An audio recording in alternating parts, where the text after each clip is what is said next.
से जुग निर्माण सत्संकल्प मनुष्य भीतर से देवत्व को जागृत कर वैज्ञानिक प्रक्रिया तेणु आसतु आम सहित कहे आम जो शब्द को उच्चारण करूँ निजे उच्चारण करिए भावना सहित आम ईश्वर को सर्वव्यापी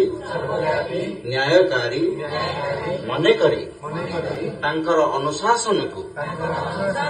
निज जीवन रे अवलंबन करू शरीर को भगवान मंदिर मने करी आत्मसंयम एवं नियमितता द्वारा आरोग्य रक्षा करू मन को कुविचार एवं दुर्भावना दूरे रखिबा निमंते स्वाध्याय एवं सत्संगर व्यवस्था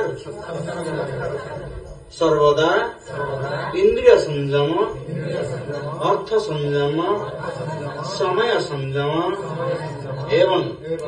विचार संयम पाई अभ्यास करू निज को समाज एक अभिन्न अंग मने करी सामूहिक हित को निजर हित मने करू मर्यादा पालन करी जहाँ वर्जनीय ताहा को वर्जन करू नागरिक कर्तव्य पालन करू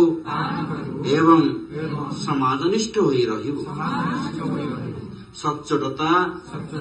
कर्तव्य परायणता साहसिकता एवं विचारशीलता को जीवन एक अभिन्न अंग मने करू मधुरता स्वच्छता शालीनता एवं सज्जनता वातावरण उत्पन्न करू अनीति द्वारा प्राप्त सफलता अपेक्षा नीति द्वारा प्राप्त असफलता को स्वीकार करू मनुष्यर मूल्यांकन कसटी तार सफलता योग्यता नुहे वरम तार सद्विचार और सत्कर्म को स्वीकार करू अन्य प्रति सेही परी व्यवहार करू नाही जहाँ निज को पसंद लगे नाही नर नारी परस्पर प्रति पवित्र दृष्टि रखिबु संसार रे सत्प्रवृत्तिर पुण्य प्रसार निमित्त निजर समय प्रभाव ज्ञान पुरुषार्थ एवं धनर एक अंश विनियोग करिबु परंपरा अपेक्षा विवेक को अधिक गुरुत्व देबु सज्जन मानव को संगठित करी अनीति विरुद्ध रे संघर्ष करू एवं नवसृजनर गतिविधि रे विशेष रुचि रखिबु राष्ट्रीय एकता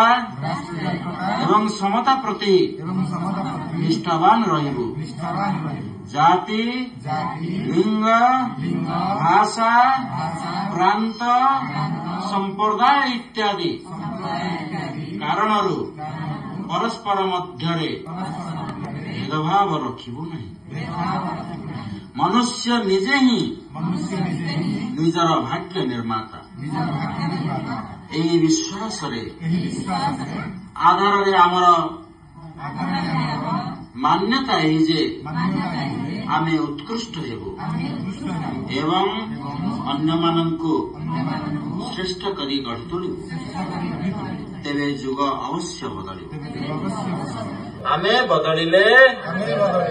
जुग बदलिबो आमे सुधुरिले जुग सुधुरिबो एई तथ्य उपरे आमर पूर्ण विश्वास रहिछि आसन्तु यज्ञ भगवान को विश्वास करिबा।